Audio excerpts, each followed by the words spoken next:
Have you ever told yourself to just smile through the pain? Have you ever believed that enduring suffering without complaint is a noble strength?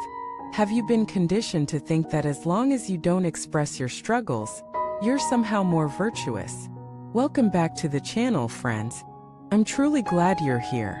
Today we're going to dismantle a deeply ingrained idea that has silently shaped the way many of us deal with pain, disappointment, and emotional exhaustion. We're going to challenge the belief that suffering with a smile is always a virtue. In fact, it might just be one of the most dangerous traps you've unknowingly stepped into. Let us take a moment and be honest. How many times have you felt pressure to appear fine when everything inside you was falling apart?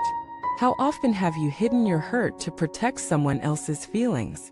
How many times have you pushed through exhaustion, convinced that breaking down would make you weak? We live in a world that often celebrates endurance, but quietly punishes vulnerability. We praise those who keep going no matter what, without ever asking what it's costing them. We admire the mother who never complains, the employee who never takes a break, the friend who always says I'm okay even when they're clearly not. But here's the truth. Suffering in silence is not strength. It's suppression. Let us dive into a story. Maya was a woman who did everything right. She was the first to help others, the last to ask for help. She worked tirelessly, took care of her family, and always had a smile on her face. To outsiders, she was a pillar of strength. But inside, she was crumbling. She struggled with chronic stress, anxiety, and insomnia. She cried in the shower so no one would hear. She told herself, other people have it worse. I should be grateful. I shouldn't complain. Until one day her body gave out. She collapsed from sheer exhaustion. In the hospital, the doctors told her, "Your body has been screaming for rest. You just weren't listening." That was Maya's wake-up call. She realized that wearing a mask of constant positivity wasn't resilience. It was denial. And that denial had nearly broken her. That's the trap of glorified suffering. It teaches us that pain should be hidden, that asking for help is weakness, that rest is laziness, that joy must always be earned through struggle. But what if that's all wrong? What if real strength lies in honesty, in saying I'm not okay when you're not, in setting boundaries before you reach your breaking point, in allowing yourself to be human, not just useful? Let us look at where this belief comes from. Many of us were raised in environments where struggle was normalized. Maybe our parents worked multiple jobs without complaining.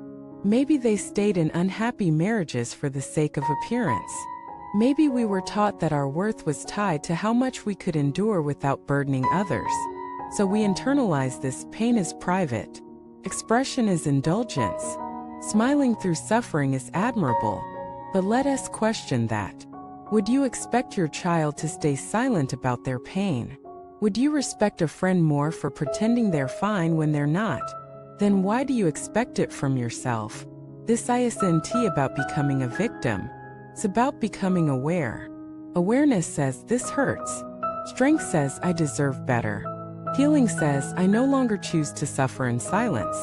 One of the biggest lies we're told is that suffering builds character. But unprocessed suffering doesn't build character, it builds walls. It builds resentment. It builds emotional distance. True character is built when we face our pain with courage, not conceal it behind a smile. Let me share another story. Derek was a high-performing athlete who pushed through injuries because he believed quitting was shameful. He trained through pain until one day, a torn ligament ended his career. Looking back, he said, if I had just spoken up sooner, taken 1 month off, I could have saved years of regret. But I thought pain meant progress. I thought silence made me stronger. That mindset cost him his passion. We have to stop equating endurance with worth. You are not more valuable because you can carry more pain. You are not more noble because you suffer quietly. You are not more spiritual because you deny your needs. What you are is a human being with limits. And honoring those limits is wisdom, not weakness. Let us talk about emotional honesty. Emotional honesty doesn't mean you complain constantly or dwell in negativity. It means you acknowledge your experience. You name your feelings. You ask for support when you need it. It means saying, I'm overwhelmed. I need help. I'm tired. This isn't sustainable. And those words can be the gateway to healing. You don't have to earn rest. You don't need to justify your exhaustion. You don't need permission to break down. You just need the courage to be real. One of the most transformative things you can do is replace the question, how can I endure this, with, is this mine to endure? Sometimes we're carrying burdens that aren't even ours. Emotional labor, unrealistic expectations, cultural narratives, family guilt. You get to put them down. You get to choose ease over struggle, joy over martyrdom, truth over appearances. And when you do, something beautiful happens. You make space. Space for rest. Space for help. Space for softness. Space for joy that isn't earned through pain, but received because you're alive. Letting go of the need to suffer with grace is not selfish. It's revolutionary. It breaks cycles. It teaches your children that their emotions matter. It shows your friends that vulnerability is safe. It tells the world, my worth is not measured by how quietly I bleed. So what can you do today? Check in with yourself. Am I holding pain just to seem strong? Am I smiling when I really need to cry? Am I saying yes when my soul is begging for no? Am I mistaking numbness for resilience? If the answer is yes, pause. Breathe. Speak. Tell someone the truth. Write it down. Cry. Sleep. Rest. Whatever your body and spirit have been asking for, listen. You are not here to be a machine. You are here to live. To feel, to heal, to love, to be loved, not just despite your wounds but because of them. Thank you for watching this video. If this message resonated with you, please share your story in the comments.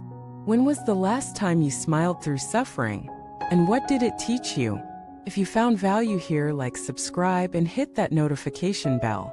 We're building a space where real is honored more than perfect. Until next time, may you choose softness over silence, healing over hiding, and truth over tradition.